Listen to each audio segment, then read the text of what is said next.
Hey everyone, welcome back. You ever just stop and listen to the world around you? Yeah. Really listen. Chances are you're going to hear some English. It's inescapable, isn't it? Totally. Movies, music, even just walking down the street. It's easy to forget that English wasn't always this global phenomenon. Right. It's a relatively recent development, historically speaking. So for this deep dive, you gave us a ton of research on, well, the story of English, how it went from this language on a small island to, well, the lingua franca of the planet. Exactly. And it's a fascinating story, full of twists and turns, conquests and revolutions. And maybe a few Shakespearean sonnets along the way. Oh, absolutely. But we'd be remiss not to mention that English has had its fair share of linguistic ancestors, too. True. Your research actually walked us through the early stages. Old English, Middle English, stuff that honestly would probably make my brain melt if I tried to understand it today. Oh, I don't know about that. But it certainly highlights how much language evolves over time. Just imagine trying to text someone in Old English. Right. Emojis would have to work overtime. But seriously, how different are we talking here? Like caveman grunts versus Shakespearean sonnets different? Not quite that drastic, but you definitely notice a difference. Take the word house, for example. In Old English, it was hus. See the resemblance, but with a little something extra. Huh. Interesting. So it's like those words are our great-great-great-grandparents or something. Precisely. And just like with families, understanding those roots gives us a deeper understanding of, well, us. In this case, the English language we use every day. So even if we don't speak Old English, it's still part of the DNA of the language, shaping how we communicate today. Exactly. And it's not just about individual words. These historical shifts help explain some of the quirks of English grammar and why we might choose one word over another in certain situations. Okay, I'm intrigued. Give us an example. Well, take Latin, for instance. It had a huge influence on English during certain periods, and we still see that legacy today. We often use Latin-based words when we want to sound more formal, more authoritative. Interesting. Like instead of saying use, we might say utilize. Subtle, but it does make you sound smarter. Precisely. So those historical layers are still very much present in the way we use and perceive language today. Wow, I never thought about it like that. So from these humble and slightly confusing beginnings, English has become a global powerhouse. You mentioned over 1.5 billion speakers worldwide. That's right, which really emphasizes the incredible journey English has taken. From a small island to a truly global language. Yeah, that's a lot of people speaking English. But how exactly did that happen? What propelled this massive expansion? Because it can't just be about cool words like utilize, right? You're right, it's much bigger than that. And to really understand the how and why, we have to look back at history, specifically the impact of the British Empire. Right. Because when you think global reach, you got to think colonialism, unfortunately. And the impact of the British Empire can't be understated.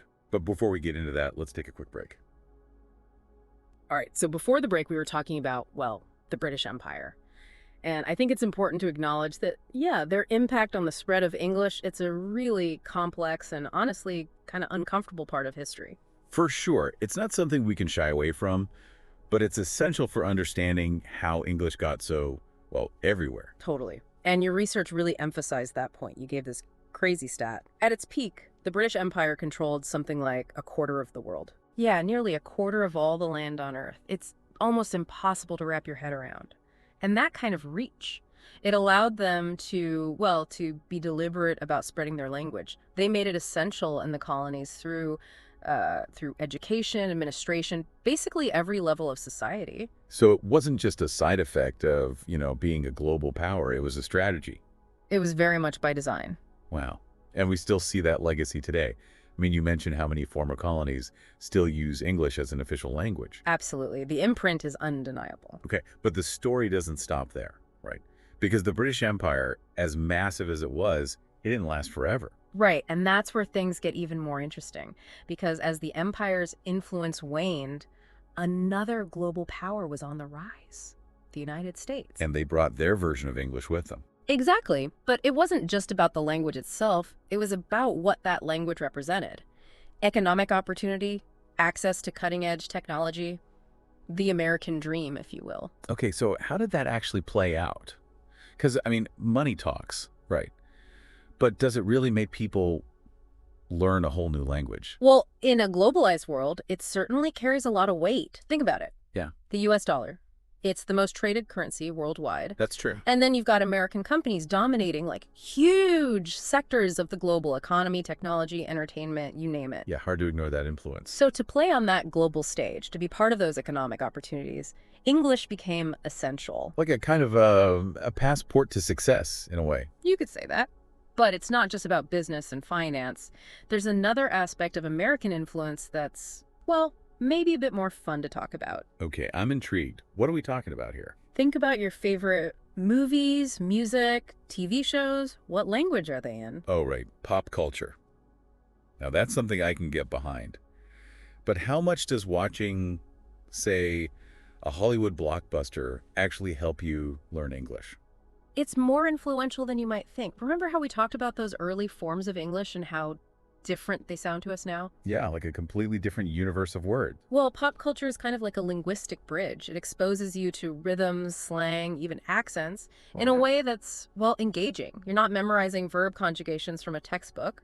You're singing along to your favorite song or quoting lines from a movie. And picking up new vocabulary without even realizing it. Exactly. It's a form of passive learning that can actually make formal language acquisition a lot easier down the line. Okay, that makes a lot of sense. But let's not forget about the business side of things. Your research also mentioned this term, Englishnization, which sounds kind of intense, to be honest. It does have a certain ring to it, doesn't it? It's like, English is taking over the world. Resistance is futile. Haha. Well, it's not quite that dramatic. But it does highlight a trend. More and more multinational companies are adopting English as their official language for everything. Wow, so we're not just talking about casual conversations anymore. We're talking about contracts, emails, board meetings, everything. Exactly. And that has huge implications for, well, for the global workforce. English fluency becomes less of a nice-to-have skill and more of a necessity. Yeah, like a basic requirement for participating in the global economy. Exactly. And that brings us to a really important point, which is it raises questions about access and equity. Right, because if English is the key to, like, economic opportunity on a global scale. Then not everyone's starting from the same place. Exactly. And that's something we see reflected in the research, too. Like, you share this pretty mind-blowing statistic. I think it was something like 1.35 billion people speak English as a second language. Over 1.35 billion. That's more than the entire population Of most countries, yeah. It's incredible. Yeah. And it just shows you the sheer scale of English's global reach. It's a testament to how influential it's become. So we've gone from, like, these ancient origins, barely recognizable as English today, Right, from those early forms. to this language that's everywhere. It's quite a journey. It really is. Yeah. And it makes you realize that language, it's not static. It's constantly Evolving. Yeah. like adapting to the world around it. Absolutely. Shaped by cultural trends, by technology, by us. And that actually makes me think about something you said earlier about English maybe not always being the top dog, linguistically speaking. You're talking about the idea that English could theoretically be dethroned as the global language. Yeah. Is that a real possibility? I mean, Right. could we see a future where, like, kids are learning Mandarin or, I don't know, some language that hasn't even been invented yet as the language to know? It's definitely a possibility. We've seen it happen throughout history. Languages rise and fall as empires shift and new technologies emerge. Think about the influence of Latin in the past, for instance, or Sanskrit. Languages that were once dominant eventually gave way to others as the world changed around them. So, if history is any guide, English's dominance isn't guaranteed. that's a wild thought to end on. The future of English really is, well, it's up in the air. It's a question for the ages. But that's the beauty of language, isn't it? It's always evolving, always surprising us. Who knows what the future holds? That's a great note to end on. Thanks for taking this deep dive with me. It's been fascinating. And for everyone listening, thanks for joining us. Until next time.